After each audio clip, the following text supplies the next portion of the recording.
Hello students, welcome back to Mangala tutorials. मैं महेंद्र मंगला। तो आज हम करेंगे treatment of workman compensation reserve और ये हम ट्रीटमेंट करने वाले हैं change in profit sharing ratio, admission, retirement और डेथ के अंदर। तो आपका इतने सारे चैप्टर्स के अंदर इसके ट्रीटमेंट को याद करना काफी मुश्किल लगता है, बट मैं इसको इजी वे में कराऊंगा, आप लोगों के एग्जाम में हेल्प करेगा। ठीक है, तो चलिए स्टार्ट करते हैं। सबसे पहला केस ले लेते हैं हम। आपको वर्कमैन कंपनसेशन रिजर्व दे रखा है, ये गिवन है ₹50,000। ठीक है, and there is no information, no other information. तो इसका जर्नल एंट्री क्या बनेगा? इसका जर्नल एंट्री बनेगा workman compensation reserve account debit to, जैसे दो पार्टनर है, अभी हम अज्यूम कर रहे हैं, चलो तीन पार्टनर मान लीजिए आप, to A's capital, to B's capital, to C's capital, मतलब ऑल पार्टनर्स। तो ये पूरा 50,000 आपने बांट दिया। All partners old ratio done. ये आपका पहला केस हो गया, फर्स्ट केस।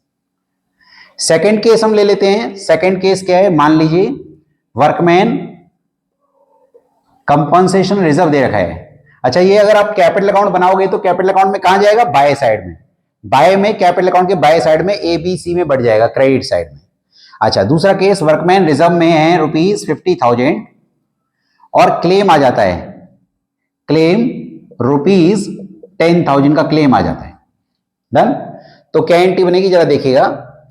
हमारा एंट्री बनना चाहिए workman compensation reserve account debit. कितना डेबिट करेंगे? 50,000 टू वर्कमैन कंपनसेशन क्लेम। कितना क्लेम? 10,000। और जो बाकी 40,000 बचेगा, to A's capital, to B's capital, to C's capital, all partners old ratio, ₹40,000। 40,000 को बांट रहे हैं आप। किसको बांट रहे हैं? 40,000 को। और जो आपका 10,000 का क्लेम है वो कहां चला जाएगा? वो चला जाएगा बैलेंस शीट के अंदर, लायबिलिटी साइड में। कहां? लायबिलिटी साइड में जाएगा वर्कमैन कंपनसेशन क्लेम। कितना? ₹10,000। ये बैलेंस शीट में चला जाएगा। डन। 10,000। ये मैंने दो केसेस डिस्कस किए। अब मैं बात करूंगा थर्ड केस की। थर्ड केस ले लेते हैं। थर्ड केस मान लीजिए ले लेते हैं वर्कमैन कंपनसेशन रिजर्व आपको दे रखा है 50,000 एंड जो क्लेम है ₹50,000। 50,000 रुपए का ही क्लेम आ गया। तो हमारी जर्नल एंट्री क्या बनेगी? Workman compensation reserve account debit to workman compensation claim. कितना? 50,000। और बैलेंस शीट में जब बनाऊंगा मैं, तो बैलेंस शीट में मैं लायबिलिटी साइड में कहां लिखूंगा? लायबिलिटी साइड में वर्कमैन कंपनसेशन क्लेम लिखूंगा। कितना? 50,000। क्यों? क्योंकि क्लेम आ गया। ये हो गया हमारा थर्ड केस। फोर्थ केस क्या है? वर्कमैन कंपनसेशन रिजर्व दे रखा है 50,000 और क्लेम आ जाता है आपका ₹60,000। 60,000 का क्लेम आ गया। क्या करेंगे आप? अब क्योंकि हमारा जो रिजर्व है वो छोटा है और क्लेम ज्यादा है, तो ये हमारे लिए एक एक्स्ट्रा लायबिलिटी क्रिएट हो गई, तो ये रीवैल्यूएशन अकाउंट में जाएगा। तो जर्नल एंट्री क्या बनेगी? जर्नल एंट्री बनेगी workman compensation reserve account debit. कितना? 50,000 रीवैल्यूएशन अकाउंट डेबिट, क्योंकि नुकसान हो रहा है हमें 10,000 रुपए का, टू वर्कमैन कंपनसेशन क्लेम में कितना लिखोगे आप? 60,000। और क्योंकि रीवैल्यूएशन अकाउंट डेबिट हुआ है, तो इसको क्लोज करने के लिए आप क्या करने वाले हैं? देखिए, ये हमारा कौन सा केस हो गया? Fourth case. ये वाला कौन सा केस था हमारा? Third case. और ये वाला हमारा फर्स्ट केस, ये वाला हमारा सेकंड केस। ठीक है, तो अभी इसमें अगर मैं बैलेंस शीट बनाऊंगा तो बैलेंस शीट में क्या लिखूंगा? बैलेंस शीट में मैं लायबिलिटी साइड में जाऊंगा तो लायबिलिटी साइड में लिखूंगा वर्कमैन कंपनसेशन क्लेम। कितना लिखूंगा? क्लेम है आपका 60,000 का, तो 60,000 बैलेंस शीट में जाएगा। डन। अच्छा, एक और पॉइंट मैं बताना चाहूंगा, क्योंकि यहां पे रिवैल्यूएशन डेबिट भी हो गया है तो रिवैल्यूएशन को हमें क्लोज भी करना पड़ेगा। यहां पे हमें एक एंट्री और बनानी पड़ेगी, यहीं पर हमें एक एंट्री और बनानी पड़ेगी। और वो एंट्री क्या बनेगी? वो बनेगी क्योंकि रिवैल्यूएशन डेबिट हुआ है तो रिवैल्यूएशन को क्रेडिट करने के लिए आपके सारे पार्टनरशिप कैपिटल, ऑल मतलब A is capital account debit, B is capital account debit, C is capital account debit to revaluation in the old ratio, क्योंकि रिवैल्यूएशन अकाउंट डेबिट हुआ तो इसको क्लोज भी करना पड़ेगा। कितना? 10,000। उस 10,000 को आपको क्लोज करना पड़ेगा सारे पार्टनर्स में। डन। तो ये मैंने आपको टोटल 4 केसेस बताए। Now we are talking about the fifth case. अब फिफ्थ केस क्या होगा? देखिए, ये बराबर भी हो गया, ये भी हो गया। अगर मैं कहता हूं ओनली क्लेम आ जाए, क्या आ जाए? Only claim. मान लीजिए फिफ्थ केस हम ले लेते हैं, workman compensation reserve. Workman compensation reserve कितना है? निल है ही नहीं। और वर्कमैन कंपनसेशन क्लेम आ जाता है ₹10,000 का। क्या करें? अब क्योंकि ये अनरिकॉर्डेड लायबिलिटी है तो इसको हमें कहां लिखना पड़ेगा? रिवैल्यूएशन अकाउंट में। कहां लिखना पड़ेगा?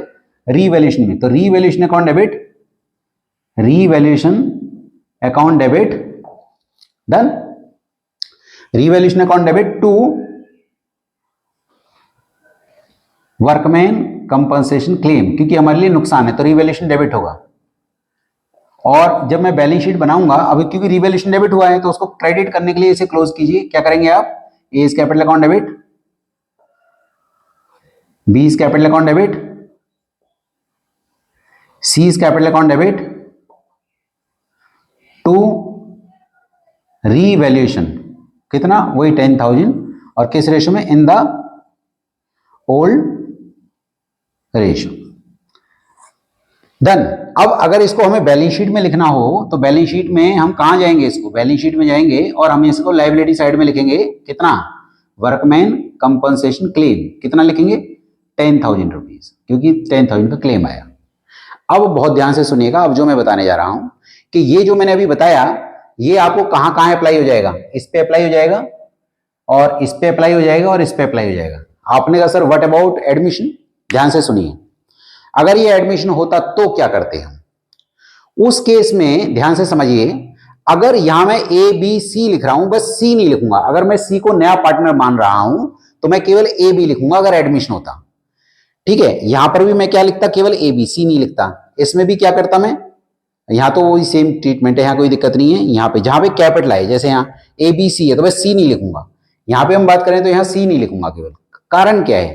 कारण ये है कि एडमिशन में जो नया पार्टनर है वो अभी अभी आया है तो हम उसको रिजर्व नहीं देंगे। जैसे मान लीजिए हमारे पास रिजर्व में 50,000 है और नया पार्टनर अभी अभी आया है तो why to give to new partner then? तो नए पार्टनर को नहीं देंगे, तो केवल ओल्ड पार्टनर्स रहेंगे और इन सब में ऑल पार्टनर्स रहेंगे। बस that is the only difference if we compare with the change with the retirement and death with the admission. तो बाकी सब में सेम ट्रीटमेंट आपका चलेगा। तो मैंने आपको जर्नल एंट्री भी बना दिया है और मैंने ये भी बता दिया है ये जाएगा कहां। देखिए, अगर आप यहाँ टू कैपिटल लिख रहे हैं तो कैपिटल अकाउंट में कहां जाएगा? ये बाय में। यहां मैंने टू कैपिटल लिखा है तो कैपिटल में क्या जाएगा? कहां जाएगा? बाय में। पर कितना जाएगा? 40,000, क्योंकि आपने 10,000 का तो क्लेम है तो 40 जाएगा। यहां पे हम बात करें तो ये कैपिटल में जाएगा ही नहीं। इसकी बात करते हैं तो कैपिटल में केवल ये जाएगा, कैपिटल टू रिवैल्यूएशन। तो कैपिटल में टू रिवैल्यूएशन लिखना है क्योंकि लॉस हो रहा है। यहां पे हम बात करते हैं तो आपका ये कैपिटल अकाउंट में, हाँ कैपिटल अकाउंट में क्या जाएगा? टू रिवैल्यूएशन, क्योंकि ये लॉस है। ठीक है, तो कुल मिला के मैंने ये समझाया कि ये जो एबीसी लिख रहा हूं, मतलब सारे पार्टनर्स को जो मैं लिख रहा हूं वो मैं चेंज में, रिटायरमेंट में और डेथ में करूंगा। और अगर एडमिशन है तो जहां मैंने 2C लिखा है सी नहीं लिखूंगा केवल, मतलब जो नए पार्टनर को नहीं लिखूंगा। तो इन टोटल मैंने आपको जितने भी वर्कमैन के केसेस हैं वो मैंने आप लोगों के साथ डिस्कस किया। आप इसका स्क्रीनशॉट ले सकते हैं अगर आप चाहें तो। ठीक है, तो मैंने इसके जितने भी केसेस हैं वर्कमैन कंपनसेशन रिजर्व के, वो सारे डिस्कस किए। आप लोगों का एग्जाम नजदीक है, होपफुली ये आपको केसेस आप लोगों के एग्जाम में हेल्प करेंगे। और अगर आप मेरे चैनल पे फर्स्ट टाइम आए हैं तो प्लीज इसको सब्सक्राइब कीजिए, लाइक और शेयर कीजिए, ये मुझे मोटिवेट करता रहेगा और नए वीडियोस बनाने के लिए। Thank you so much for watching my video.